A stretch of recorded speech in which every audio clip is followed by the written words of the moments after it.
Мен Нұрсүгүл Есімжаннамын. Осы Талдықорған қаласына 2000 жылдан бастап тұрғынымын. 2015 жылдан үй кезегіне тұрған едім.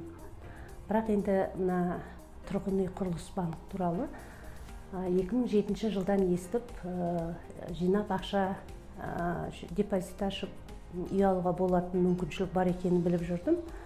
Мен 2019 жылдан бастап тұрғын үй жинақ банкісіне финансовый консультант болып қабылдандым жұмысқа.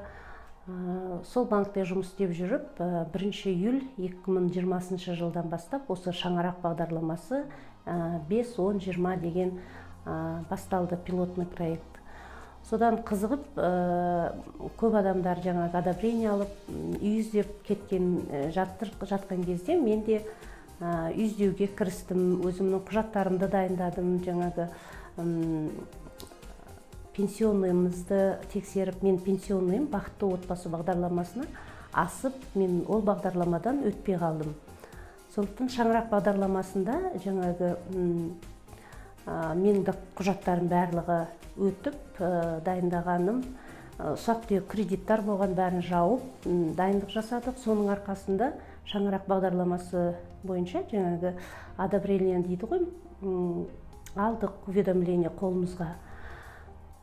Қазір енді үйді іздедік, осы үйлер ұнады. Мына Талдықорған қаласындағы коттеджный городок деп салынған қалашықтағы үйлерден келіп көрдік. Алғашқы жазда салынып жатқан кезде келіп көрдік. Одан кейін біткен кезде де келіп көрдік. Ұнаған соң кейін алдық. Біз бұған дейін мысалы благоустроенный үйде тұрдық.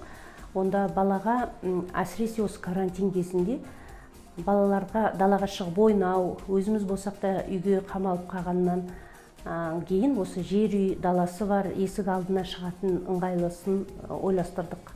Сонысы мен ұнады. Қазір есіктің алдына жаңағы қар күреп шықса да балалар ойнайды демалысқа.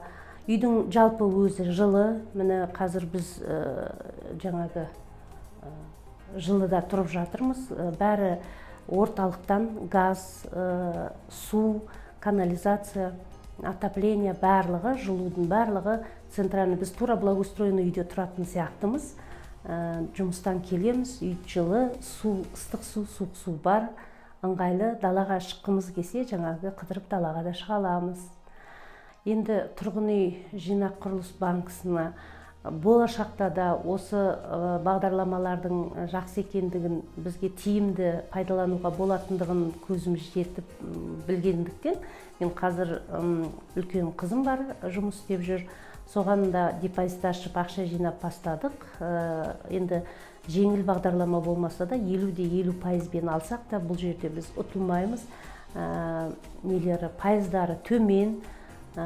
Өзің таңдайсың, Қазақстан бойынша таңдап үй алуға болады, жер үй алуға, жаңағы благоустроенный үйлер, жер алып үй салуға да болады. Соның барлығын білгендіктен, көзіміз жеткендіктен, болашақта тағы да үй аламыз деген ойымыз бар.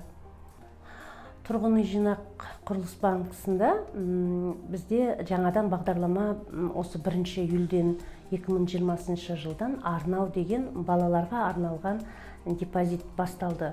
Онда 10 жыл жинайды екенбіз. 10 жылда жаңағы алатын үйдің 50%-ын жинасақ, 2%-бен несие алуға болады.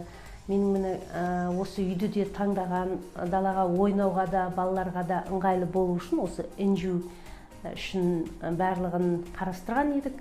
NGO-ге мен арнау бағдарламасының депозитін ашып, қазір ақша жиып жатырмын.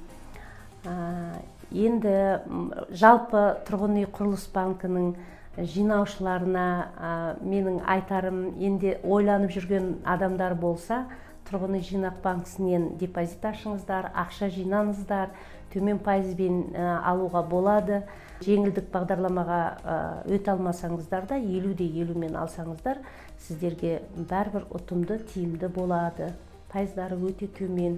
Бізге ұнады, сондықтан біз қуаныштымыз. Енді NGO осы біздің 7-ші микрорайонда жаңа музыка өнер мектебі бар. Сол жердің оқушысы, озат оқушысы кішкене сіздерге өнерін көрсетеді.